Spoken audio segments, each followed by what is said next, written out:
یہ کتنی بڑی دولت تھی، اور آج ہمارے گھروں میں قرآن بند پڑا ہوا ہے۔ ہم نے اس کے اوپر غلاف چڑھا کے اوپر تاک پہ رکھ دیا، کبھی کبھی اٹھاتے ہیں اور اس کو جھاڑ کر کے پھر وہاں خوشبو لگا کے رکھ دیتے ہیں۔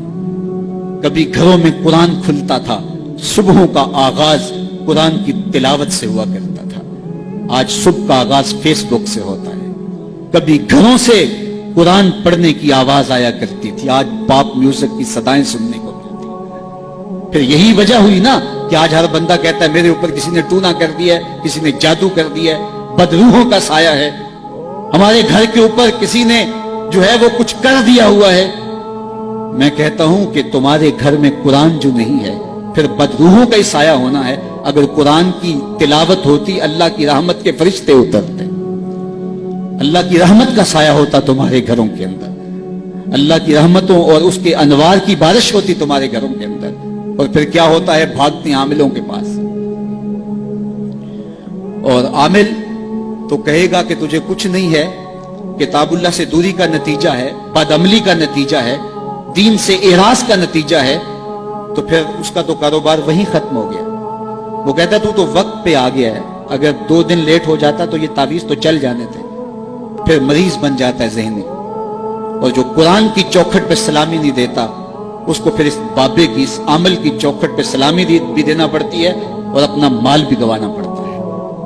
اور روز آئے دن اخباروں کے اندر ایسے جعلی عملوں کی کہانیاں چھپتی ہیں، اور سوشل میڈیا کے اوپر بھی آپ دیکھتے ہیں کہ یہ کیسے کیسے بد نصیب لوگ ہوتے ہیں اور کیسی کیسی کارروائیاں بھی کرتے ہیں۔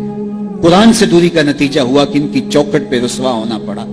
اگر گھروں میں قرآن کی تلاوت کا معمول ہوتا تو قرآن زندگی دیتا، قرآن روشنی دیتا، قرآن برکت اتارتا، قرآن کے دم سے رحمات کا نزول ہوتا، رحمتوں کے فرشتے اترتے، گھروں میں چراغاں ہوتا، اندر کے روگ مٹتے، بیماریاں ختم ہوتی، اللہ کی قربت نصیب ہوتی، حضور کے قلب سے قربت کا نور نصیب ہو جاتا۔ اس کتاب سے دوری کا نتیجہ ہوا کہ آج ہم رسوا ہو گئے۔ تو جس نے قرآن سے رخ پھیرا، جس نے قرآن سے منہ پھیرا، وہ رسوا ہو جائے گا۔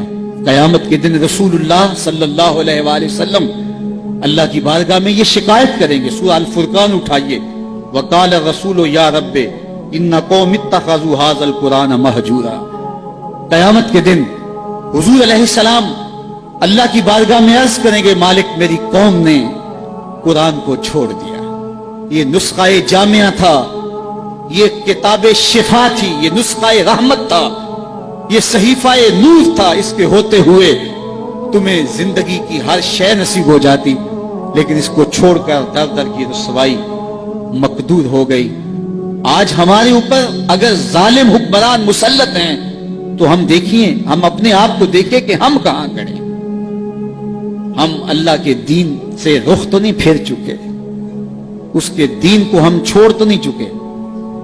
جس نے قرآن سے اعراض کیا پھر اس کی معیشت تنگ کر دی جائے گی، اس کی زندگی تلخیوں سے بھر دی جائے گی، سب کچھ ہونے کے باوجود زندگی میں سکھ نہیں ہوگا، سامان راحت تو ہوگا، راحت نہیں ہوگی، دولت تو ہوگی لیکن دولت سے حاصل ہونے والا سکون اور نفع اسے نہیں پہنچ پائے گا، ہر وقت تلخی کی زندگی بسر کرے گا جس نے قرآن سے رخ پھیر لیا۔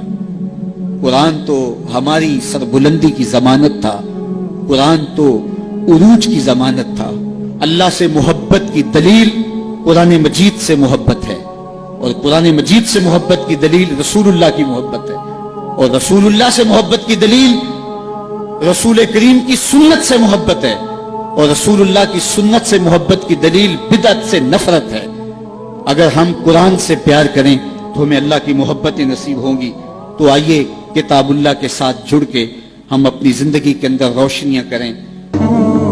اچھی بات دوسروں تک پہنچانا صدقہ جاریہ ہے، ویڈیو زیادہ سے زیادہ شیئر کیجیے۔